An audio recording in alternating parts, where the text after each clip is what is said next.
Bonsoir mesdames et messieurs et soyez les bienvenus dans cette nouvelle livraison de l'Agora d'Elena. Pour ces numéros, votre émission pose sur la table des discussions le dialogue national inclusif et souverain. C'est le terme souverain qui était sur toutes les lèvres ces derniers temps qui nous intéresse aujourd'hui. Qu'est-ce qu'une inclusivité?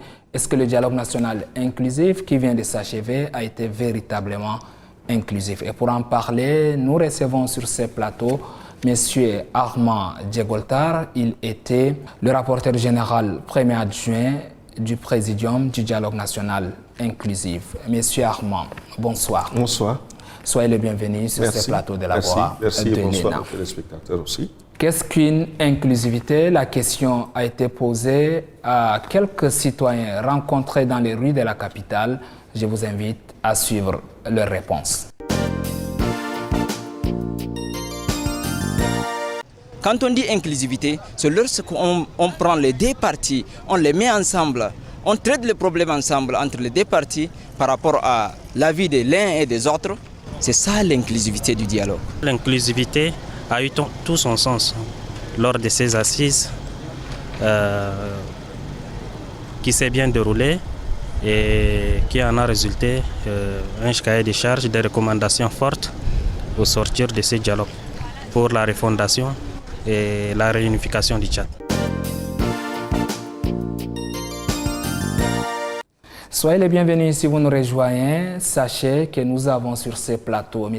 Armand Djegoltar. Il était, comme je le disais tantôt, le rapporteur général premier adjoint du Présidium du dialogue national inclusif. Une fois de plus, bonsoir. Bonsoir. Monsieur Armand, dites-nous, qu'est-ce qu'une inclusivité? Alors, l'inclusivité est un mot dérivé, sinon qui découle de l'inclusion et qui est donc aussi une action qui caractérise, sinon qui qualifie ce qu'on appelle inclure. Alors, c'est un mécanisme, je dirais un process, je dirais peut-être une dynamique par laquelle on fait donc une possibilité, on fait accession à quelqu'un qui n'a pas le même point de vue, la même tendance de réflexion ou la même posture en termes d'hypothèse ou de thèse autour d'un sujet. Et on donne à cette personne-là la possibilité de pouvoir s'asseoir et de dire, quoique manifestement nous avons l'impression que nous ne nous entendons souvent jamais, on peut bien se dire que cette fois-ci, on se donne le défi de s'asseoir ensemble et de trouver un compromis. Donc, ce compromis ne sera pas forcément de l'unanimité, pas forcément de l'uniformité, mais au moins se dire aux choses essentielles, on va aller ensemble, et aux choses non essentielles, chacun aura sa liberté. Parce que nous avons plusieurs types d'inclusivité. Il y a principalement deux types d'inclusivité. Vous avez l'inclusivité du processus et vous avez aussi l'inclusivité des résultats. L'inclusivité du processus, c'est donc ce processus, ce mécanisme par lequel on essaye de faire en sorte dans la préparation pour que les différentes tendances et les différentes composantes soient rassemblées.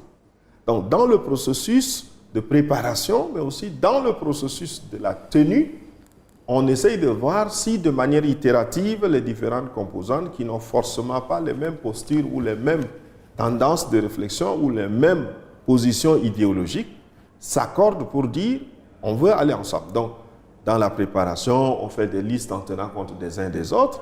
Pendant que le dialogue se déroule en mettant les différents organes, les commissions thématiques, les commissions ad hoc, en mettant le présidium, on essaye de réfléchir aux différentes tendances.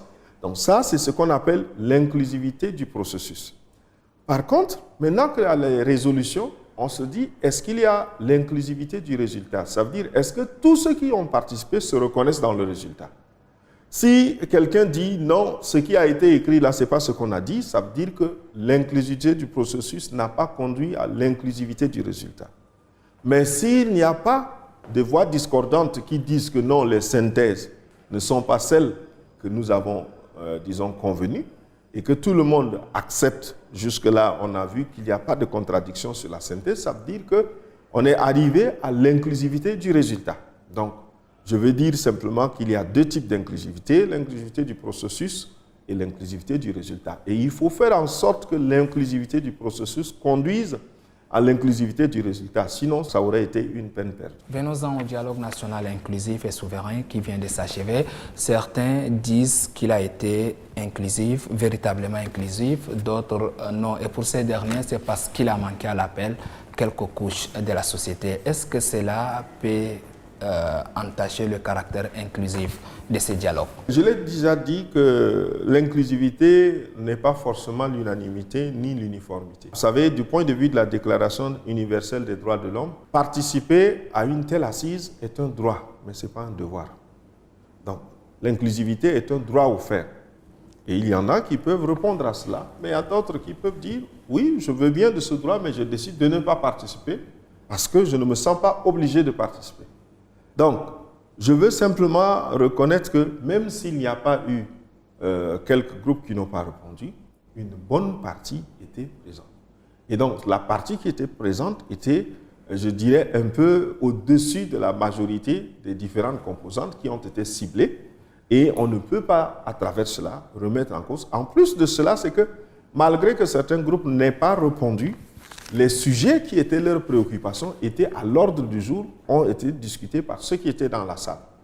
Donc aujourd'hui, je peux bien dire, à mon sens, que l'inclusivité ici du processus a été réellement un succès, mais aussi l'inclusivité du résultat, puisque depuis que nous avons clôturé le dialogue le 8, je n'ai pas encore lu un communiqué qui dise que dans les résolutions, telle chose a été modifiée ou telle chose a été peut-être déformée. Même s'il y a une couche la plus importante qui n'a pas pris, par exemple, par ces dialogues, c'est là. Je ne sais pas qu'est-ce que vous appelez une couche la plus importante, parce que est-ce que vous avez des mesures syndicales, des mesures statistiques, est-ce que vous avez des mesures d'audience pour dire qu'il y a une couche la plus importante? Le parti politique, par exemple, quelques... Bien, sur les partis politiques, nous avons eu pratiquement autour de 210 partis politiques qui étaient dans la salle sur 223 que compte le registre. Donc, je ne sais pas comment on peut dire que... Est-ce que les 10 qui ne sont pas dans la salle sont plus représentatifs que ceux qui étaient dans la salle? Je ne crois pas. De vous à moi, M. Armand, est-ce que le dialogue national inclusif et souverain qui vient de s'achever a été véritablement inclusif? Comme dernière question. Je peux simplement vous réitérer et vous reconfirmer sans doute qu'il a été inclusif. Et en même temps, je peux vous confirmer que nous avons eu cette possibilité de partir d'un processus inclusif pour arriver à un résultat inclusif. Conclusion, le dialogue national inclusif et souverain a été véritablement inclusif et c'est tout pour ce numéro de l'Agora de l'ENA. Mesdames et messieurs, merci à vous de l'avoir suivi.